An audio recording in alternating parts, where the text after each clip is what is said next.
Quiero invitarles a que abran sus Biblias en el Evangelio según San Mateo, el primer libro del Nuevo Testamento. El Evangelio según San Mateo, el capítulo 5, versículos del 21 al 26. Mateo capítulo 5, versículos 21 al 26. Este es el 10º mensaje en nuestra serie, el Evangelio del Rey, basado en el Evangelio de Mateo. El mensaje de esta mañana se llama Enojo y Reconciliación. Enojo y reconciliación. Esta es la palabra de Dios. Ustedes han oído que se dijo a sus antepasados: no mates, y todo el que mate quedará sujeto al juicio del tribunal. Pero yo les digo que todo el que se enoje con su hermano quedará sujeto al juicio del tribunal. Es más, cualquiera que insulte a su hermano quedará sujeto al juicio del consejo, y cualquiera que lo maldiga quedará sujeto al fuego del infierno. Por lo tanto, si estás presentando tu ofrenda en el altar y allí recuerdas que tu hermano tiene algo contra ti, deja tu ofrenda allí delante del altar, ve primero y reconcíliate con tu hermano, luego vuelve y presenta tu ofrenda. Si tu adversario te va a denunciar, llega a un acuerdo con él lo más pronto posible. Hazlo mientras vayan de camino al juzgado, no sea que te entregue al juez y el juez al guardia y te echen en la cárcel. Te aseguro que no saldrás de allí hasta que pagues el último centavo. Oremos. Padre, al abrir tu palabra, te pedimos que abras nuestros ojos para ver las maravillas que hay en tu ley. Y que tu Espíritu Santo nos guíe a toda verdad, la verdad del Evangelio. Y podamos creerla. Y podamos ser transformados en nuestra relación contigo. Y en nuestra relación con nuestro prójimo. En el nombre de Jesús oramos. Amén. ¿Sabes lo que es un rage room? Un cuarto de enojo, de ira. ¿Alguien sabe lo que es? Aquí muy cerca, en la Colonia del Valle, hay un cuarto así.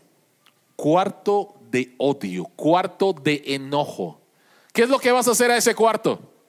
A ese cuarto vas a romper cosas.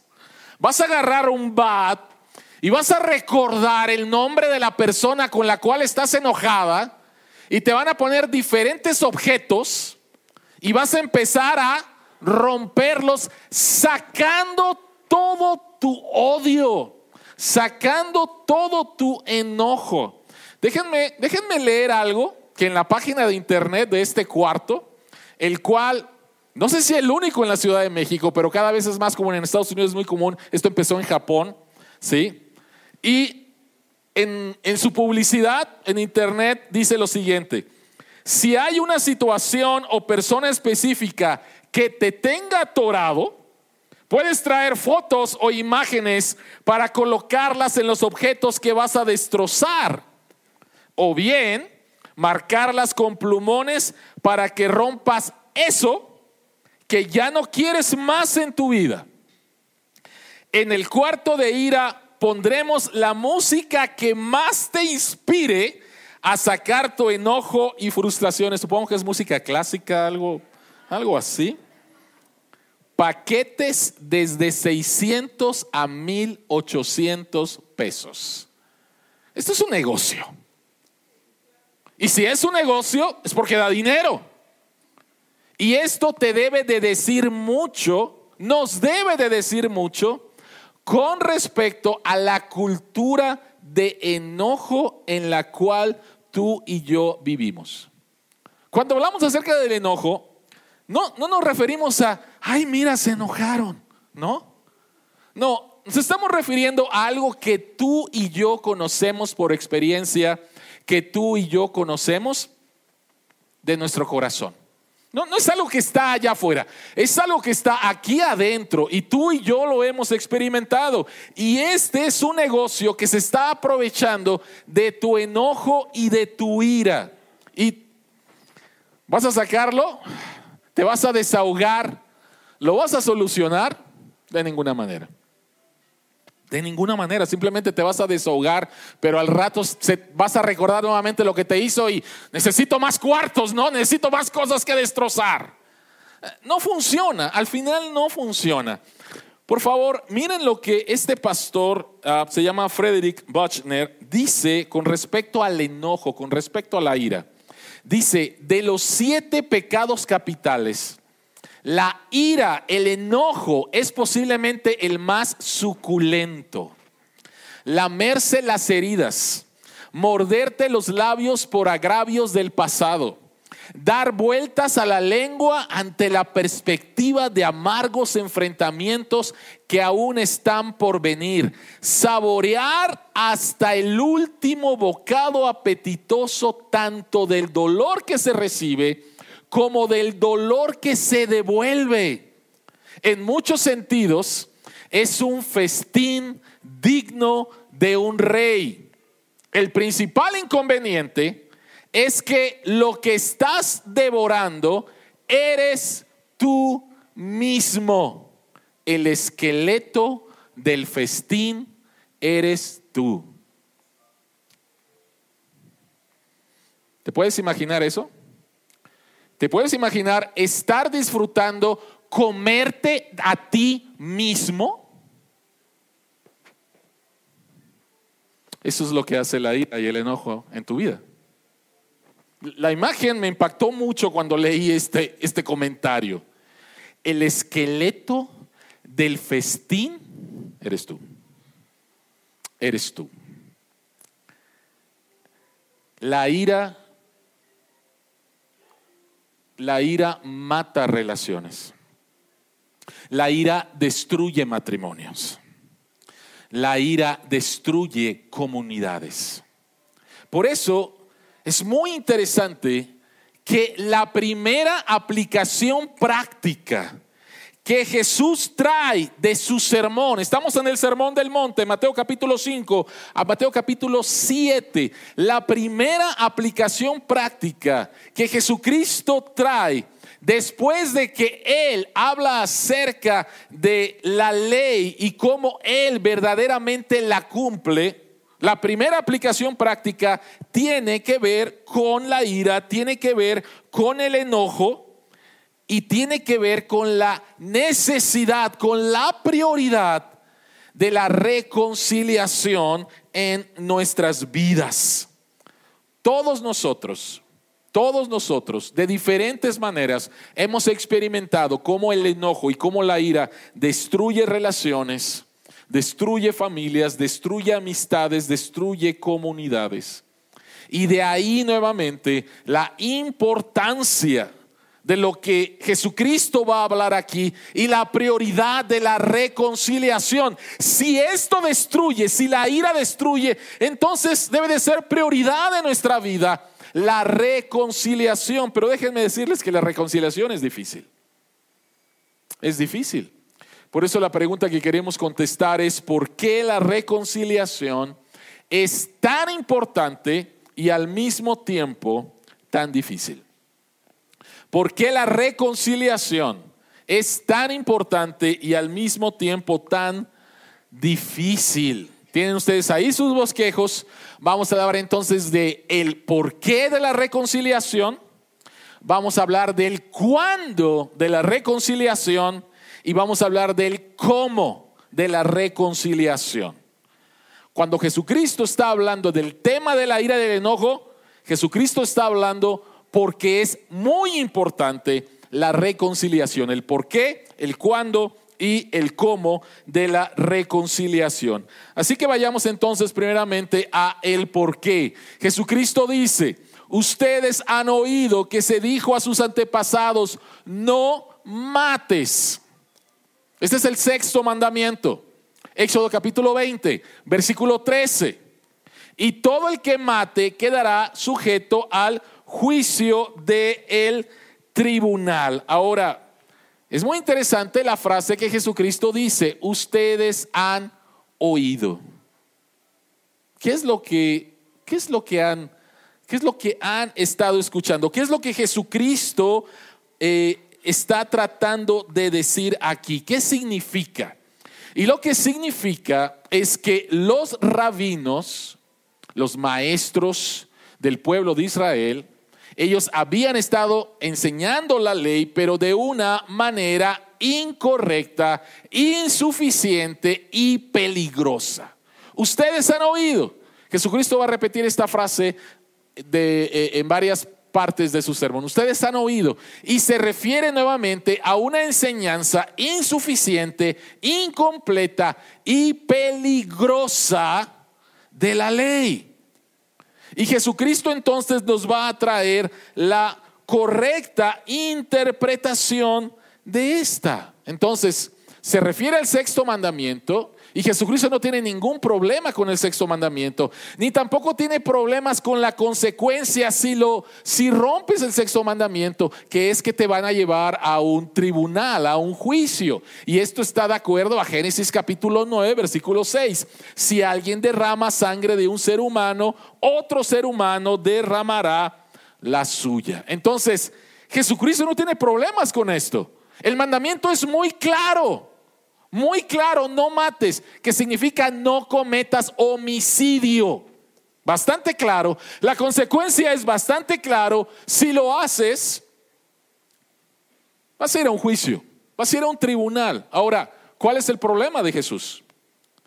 El problema que Jesús tiene es nuevamente la enseñanza peligrosa, incompleta, incorrecta, de interpretar que este mandamiento simplemente se refiere a una acción externa.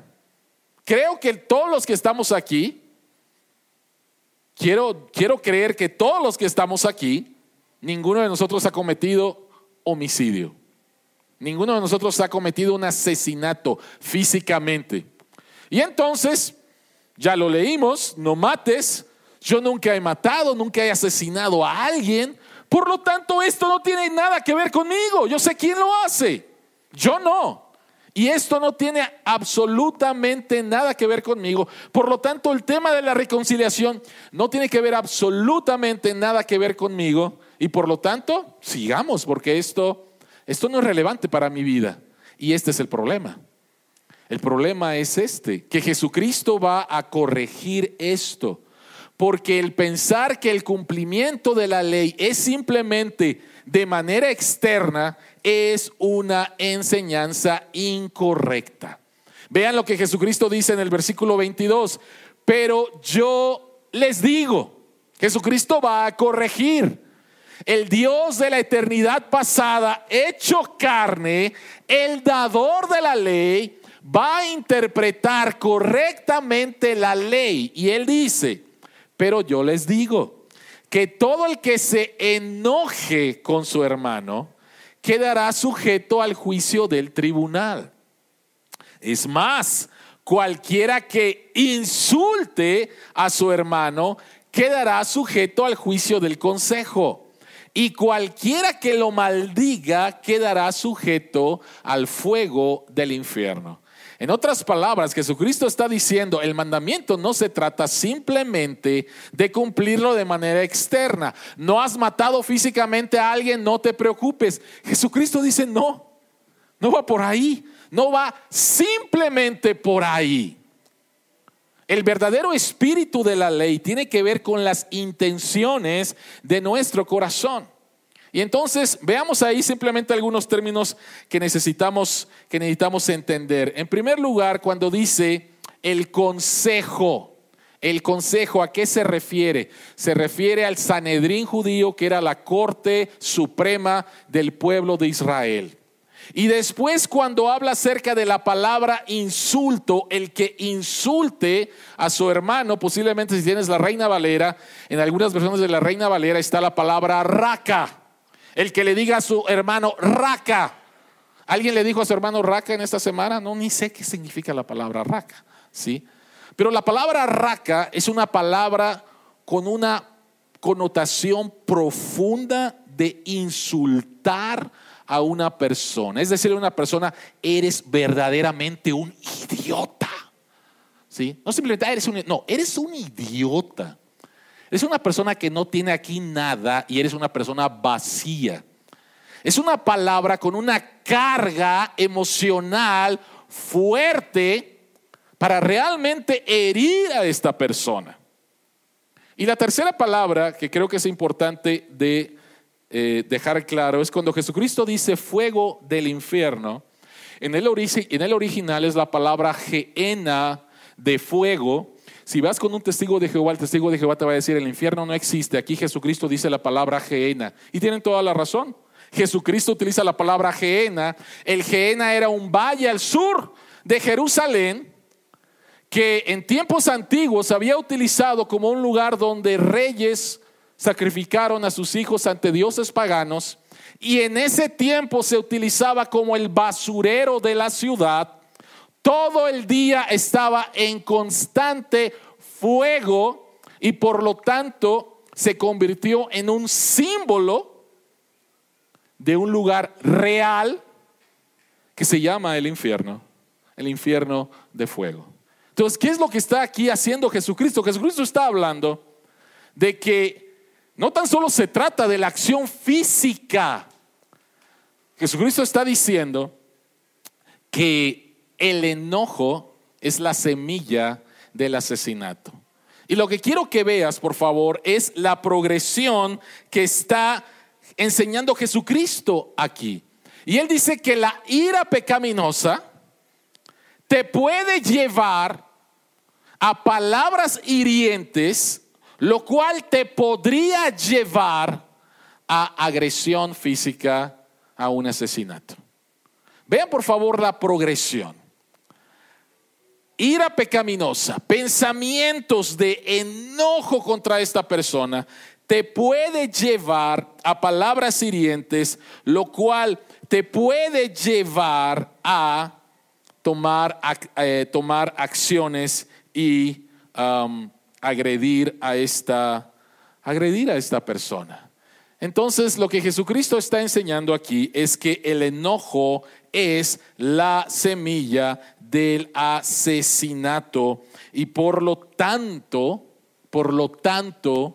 si tú te enojas contra tu hermano, tú eres culpable de romper el sexto mandamiento, aunque no hayas matado a esta persona. ¿En serio? Sí, en serio.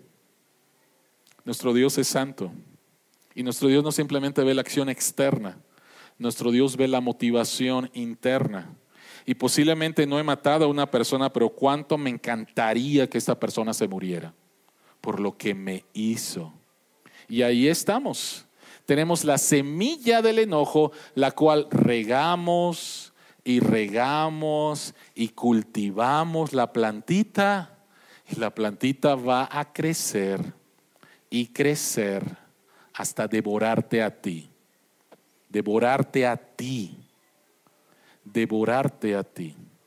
¿Cuántos de nosotros no hemos hecho un ensayo en nuestras mentes de las palabras que le voy a decir a esta persona que me hizo daño? Ustedes escucharon mi testimonio, un testimonio que me da mucha vergüenza con respecto a un evento en mi vida donde empecé a cultivar el enojo en mi corazón con respecto a 3 personas.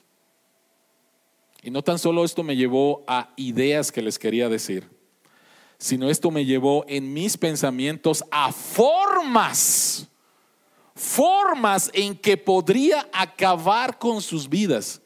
Algo de lo cual me avergüenzo y algo de lo cual me dio tanta vergüenza ver la maldad de mi propio corazón. Tú y yo sabemos por experiencia esto, no es algo nuevo. Y de ahí la urgencia de la reconciliación de la cual está hablando Jesús.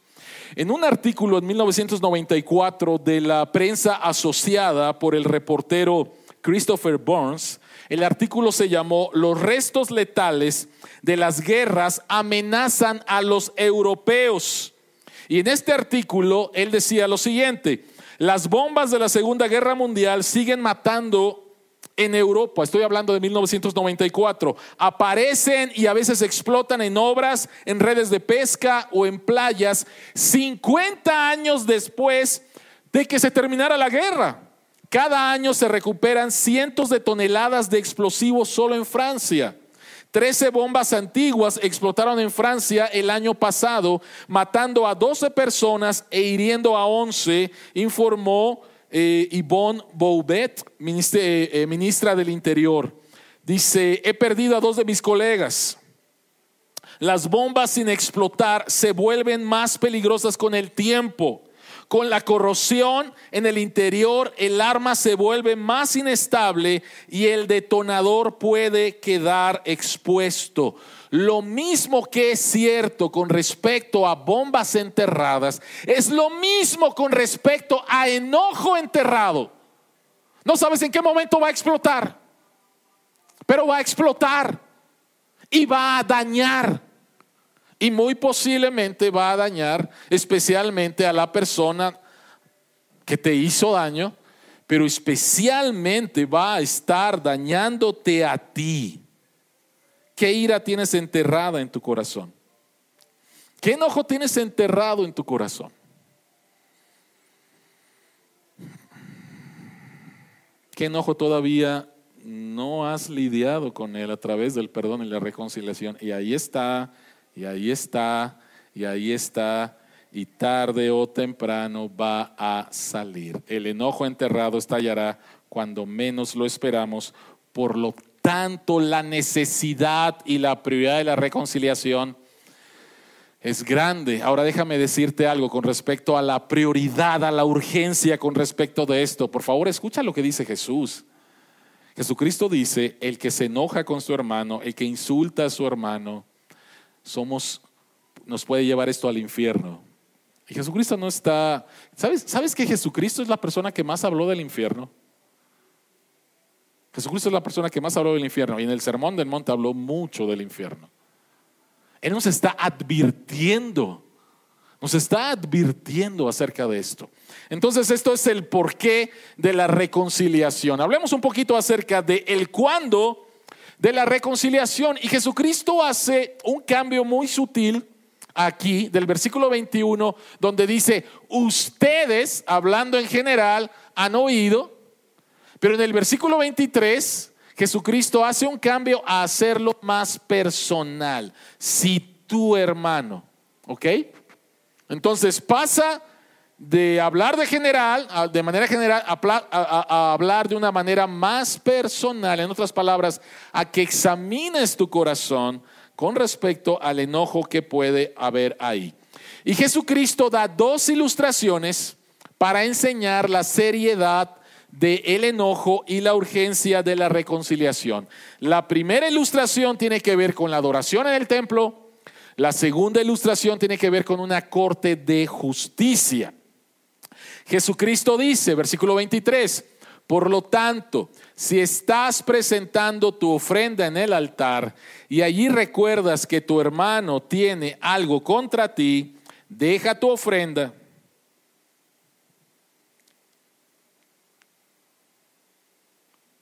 Mucha gente piensa que Jesucristo está enseñando que la adoración tiene que quedar a un lado y entonces ir a reconciliarme con mi hermano. Hay algo que es más prioritario que la adoración, y no es así.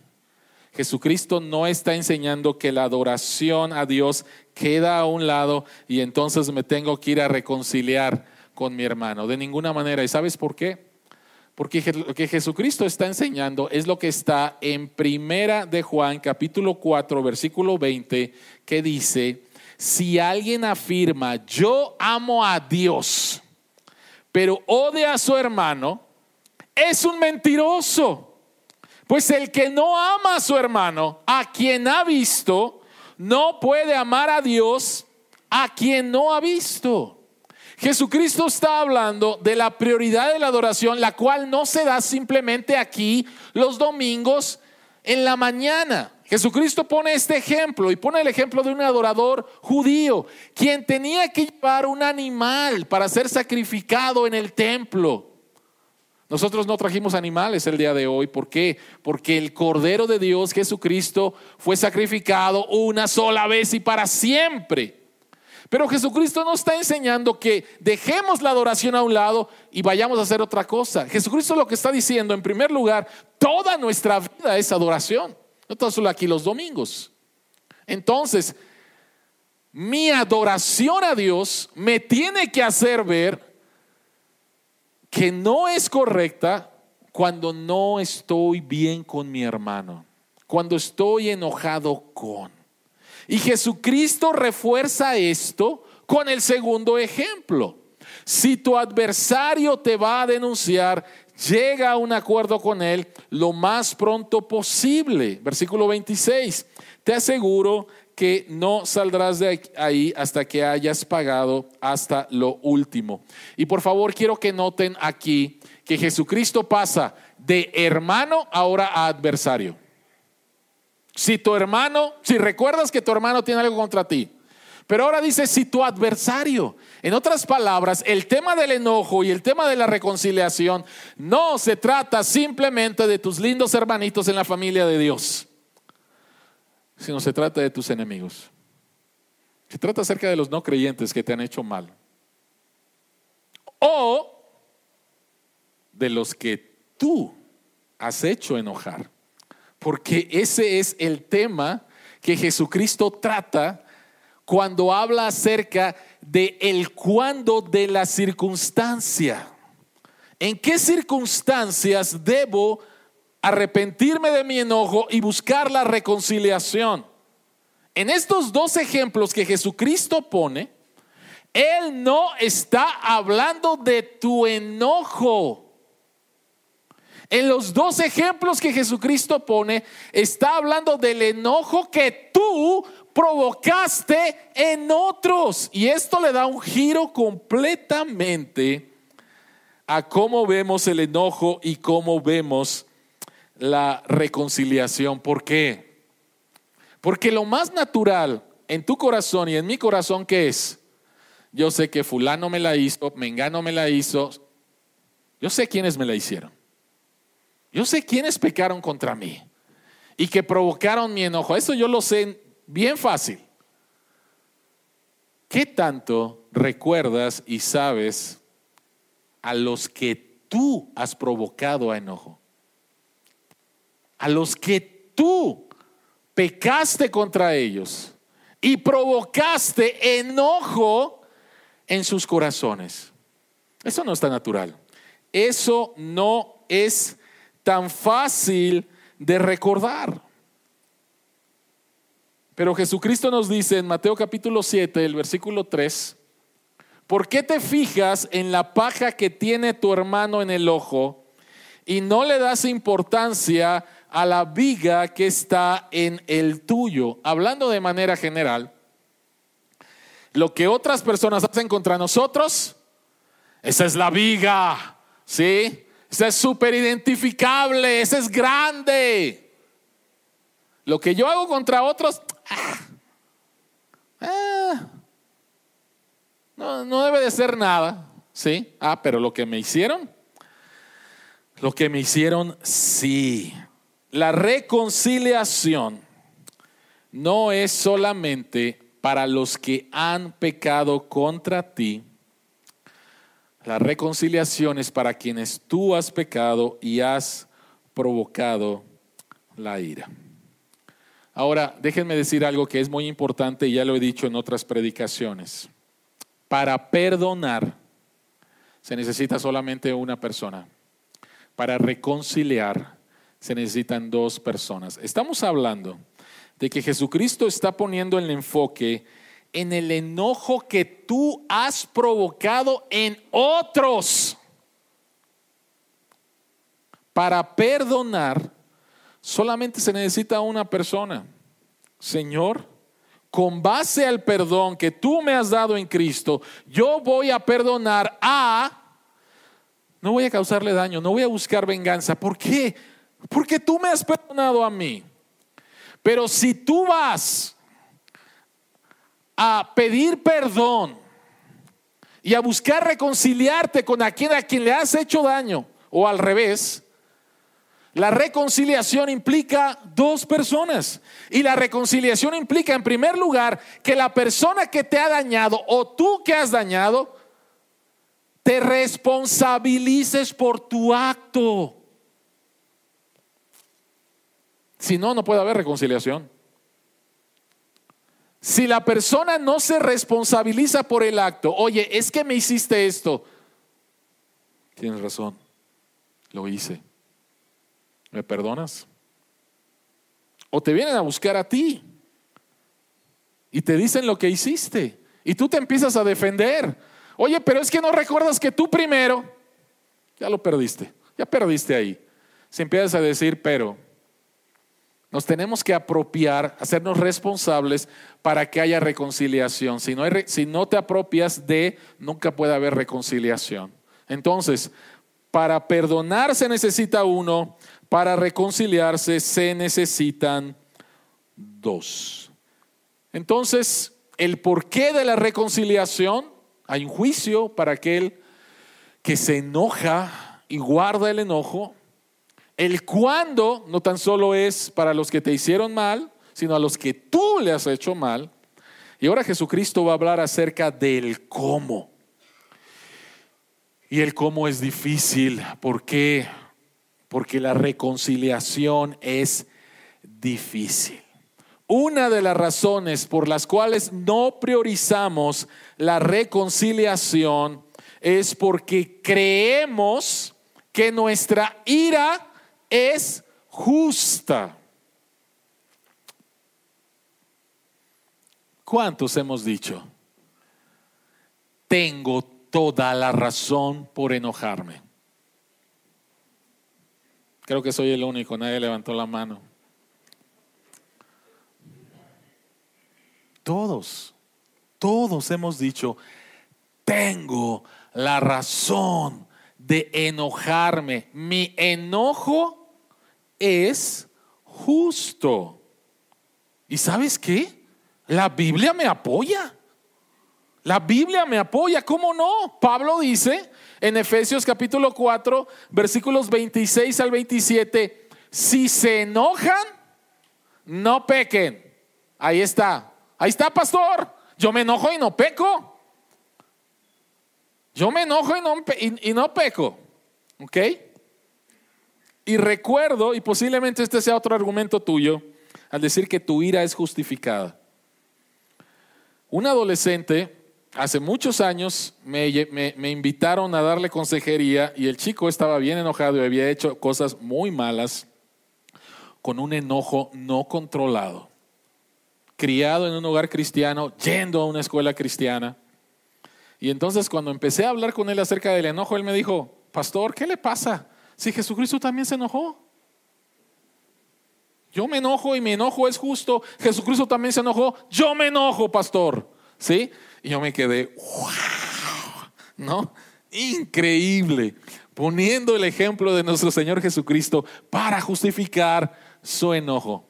¿Jesucristo se enojó? Sí, claro, Jesucristo se enojó. Encontramos en Mateo, al final, ¿qué es? Capítulo 27, si no estoy equivocado. No, antes, cuando Jesucristo va al templo, Juan capítulo 2 también. Jesucristo va al templo, ¿y qué encuentra en el templo? Comercio, un mercado. ¿Y qué es lo que hace Jesucristo? Jesucristo toma las mesas, las voltea, ¿sí? Enojado, ¿sí? Y Jesucristo dice, ¿por qué han convertido la casa de mi padre en una cueva de ladrones? Jesucristo se enojó. Encontramos que Jesucristo también expresa su enojo contra los hipócritas que lo acusan de estar quebrantando la ley y de romper el día sábado. Entonces encontramos que Jesucristo se enojó, pero hay algo muy importante con respecto al enojo de Jesús. Y es que en cada situación que Jesús se enojó, su ego personal no estuvo involucrado. En cada situación que Jesucristo se enojó, su yo no estuvo involucrado. Y si tú y yo somos honestos en nuestra vida y en nuestro enojo, es todo lo contrario. El 99.9% de nuestro enojo pecaminoso tiene que ver con que te metiste conmigo, con mi yo, te metiste con mi persona, atacaste mi persona. Esto no tiene que ver con Jesús. Jesucristo no actuó de esta manera. Tú y yo, por favor, seamos honestos. Regularmente, es lo que regularmente hacemos. Te metiste conmigo, te metiste con mi carácter, te metiste con mi forma de ser, te metiste inmediatamente. Voy a hablar, voy a pensar, puedo hacer muchísimas otras cosas. Ahora, regresemos con Jesús. ¿Cómo actuó Jesús cada vez cuando verdaderamente lo atacaron de manera personal? ¿Cómo actuó Jesús cuando fue golpeado injustamente, llevado a un juicio que fue una burla, cuando en su cara se estaban burlando de él, cuando lo escupieron? ¿Cómo actuó Jesús? Cuando verdaderamente lo atacaron personalmente, ¿cómo respondió Jesús?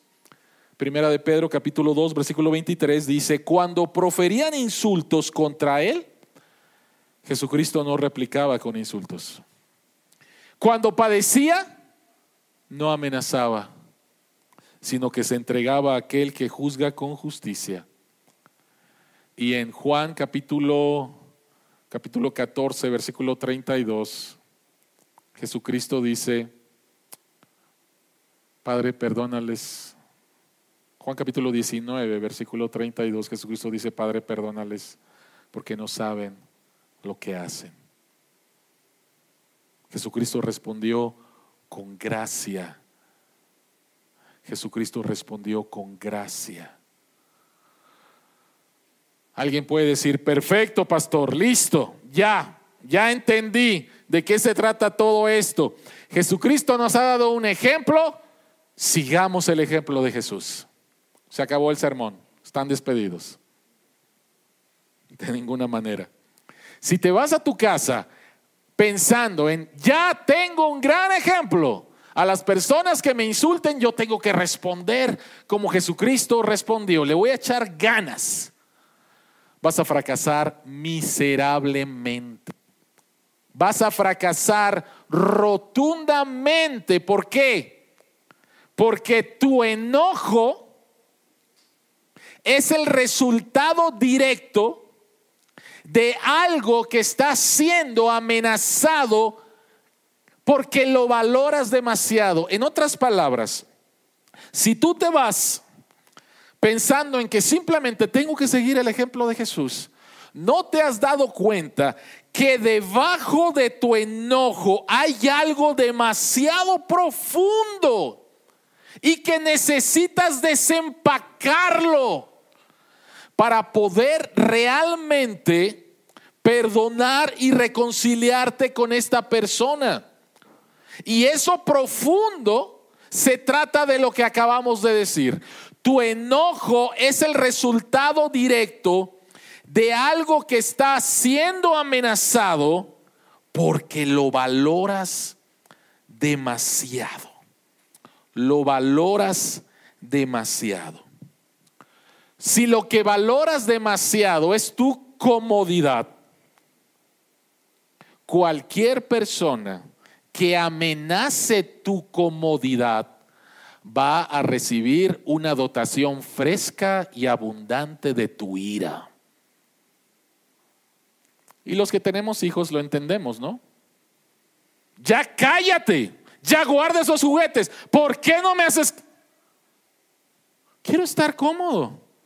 Y mi hijito precioso del alma me está incomodando en estos momentos.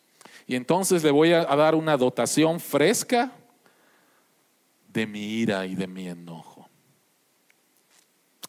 Si lo que tú aprecias demasiado, valoras demasiado, es tu seguridad financiera, lo que amenace tu seguridad financiera va a recibir una dotación de tu enojo, de tu ira.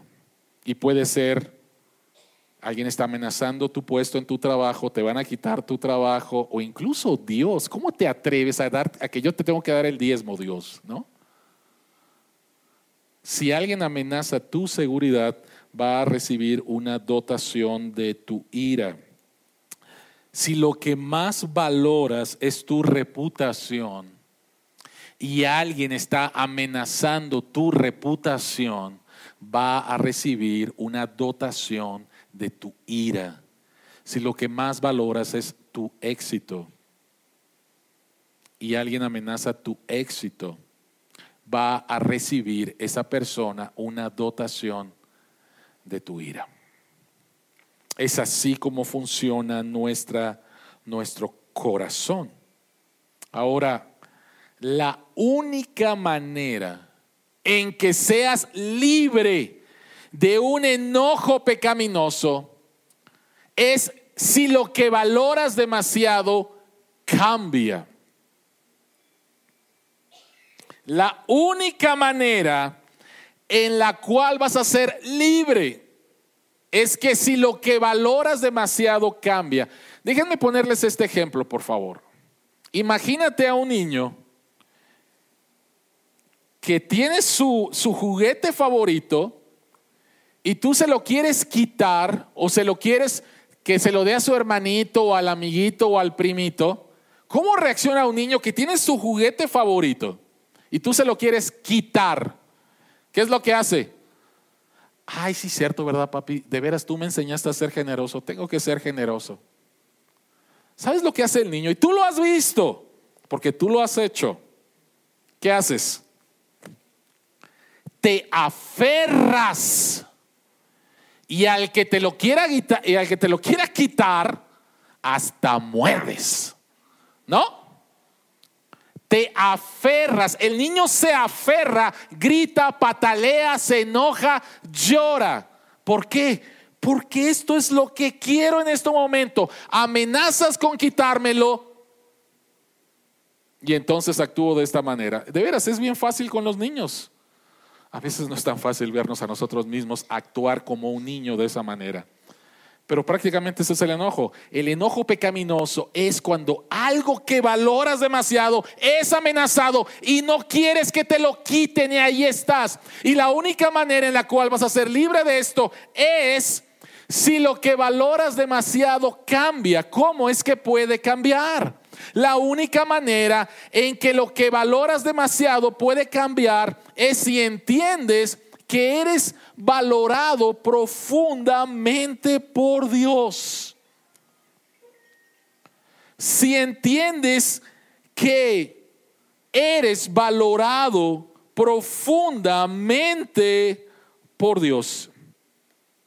Dios te ama tanto, Dios te ama tanto que entregó a su Hijo, a quien ama tanto, a quien valora tanto, para que tú pudieras ser libre y pudieras ser perdonado y pudieras convertirte en su hijo.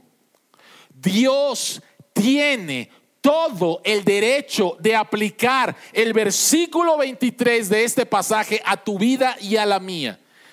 Versículo 23 dice que vas a ser echado en prisión y Dios tiene todo el derecho de aplicar esto porque tú y yo hemos pecado contra Él. Y Él tiene todo el derecho de meterte en el infierno hasta que pagues el último centavo, lo cual no es posible. Pero lo que Dios hizo fue que se desprendió de lo que Él más quería, su propio Hijo, y Jesucristo pagó hasta el último centavo de un crimen que él no cometió. Esas son las buenas noticias. Tú no tienes que ir al infierno porque hubo alguien que sí fue de manera injusta. Para que eso a lo cual tú te aferras y lo cual produce enojo, ira, cuando es amenazado, tú puedas empezar a experimentar que cuando eres amado por Dios, entonces ya no tienes que aferrarte a eso. Poniendo el ejemplo del niño. Este niño que ve amenazado su felicidad, ¿sí? La felicidad que le da ese juguete, el padre lo convence y el padre lo abraza. Y entonces el niño contesta al padre: papá, es mucho más padre que tú me abraces a que yo abrace un juguete. ¿Me estoy dando a entender? ¿Me estoy dando a entender? Cuando experimentas el amor de Dios por ti y que te valora, te ama profundamente, entonces te vas a dar cuenta que tú tienes una comodidad celestial, que tú tienes una reputación celestial, que tú tienes un éxito celestial, que tú tienes una seguridad celestial, que nada en esta tierra puede amenazar con quitártelo. Y entonces, cuando eso que tienes aquí en la tierra, cuando tu comodidad terrenal es amenazada y piensas en lo que Jesucristo hizo y en lo que tienes en Él, entonces no respondes con enojo. Entonces puedes bendecir a la persona, aunque te lo haya quitado de manera injusta. Cuando tu éxito terrenal se ve amenazado, cuando tu seguridad, tu comodidad se ve amenazado, tienes que traer la verdad del Evangelio, que en Cristo tú eres profundamente amado. Dios te valora, está ahí, y nada ni nadie podrá quitarte lo que es tuyo en Cristo. Y por lo tanto entonces puedes perdonar, puedes pedir perdón y puedes experimentar la reconciliación. Este ejemplo que voy a dar lo he compartido en algunos otros sermones, pero creo que es bastante pertinente. Una mujer sudafricana se encontraba en una sala de audiencias cargada de emoción, escuchando a policías blancos reconocer las atrocidades que habían perpetrado en el nombre de la segregación racial en Sudáfrica. El policía Van der Broek reconoció su responsabilidad en la muerte del hijo de esta persona, de esta mujer. Junto con otros le disparó a quemarropa a su hijo de 18 años. Él y los demás festejaron mientras quemaban su cuerpo, dándole vueltas en la hoguera hasta que quedó reducido a cenizas. 8 años después, Van der Broek y otros llegaron a detener al esposo de esta mujer.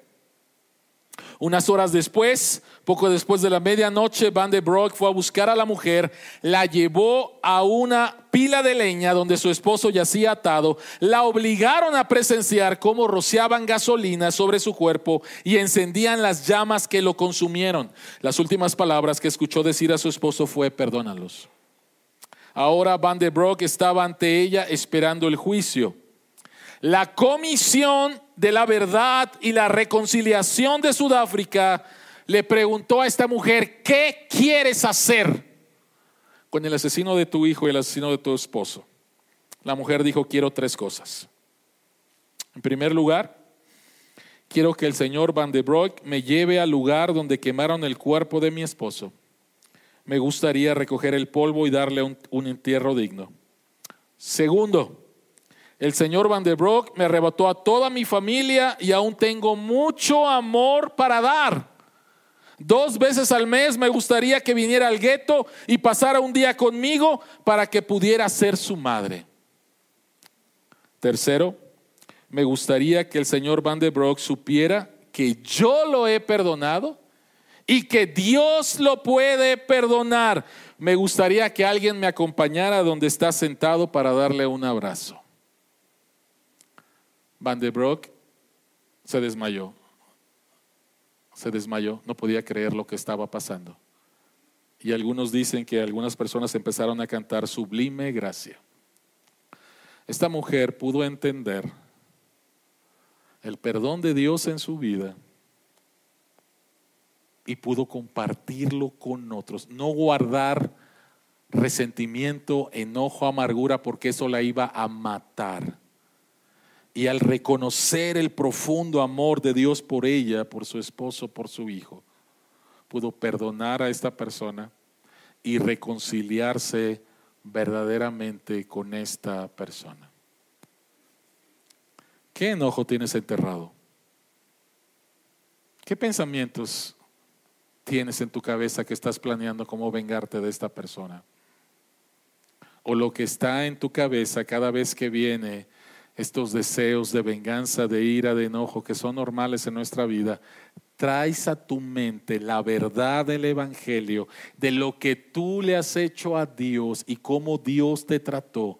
Dios se desprendió de lo más valioso y Él pagó por el crimen que no cometió, el crimen que tú y yo sí cometimos.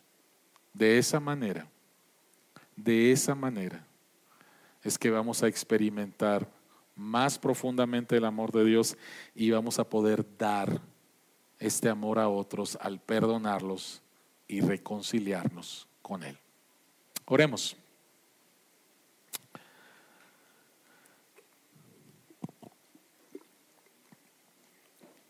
Padre que estás en los cielos, gracias por este amor tan profundo.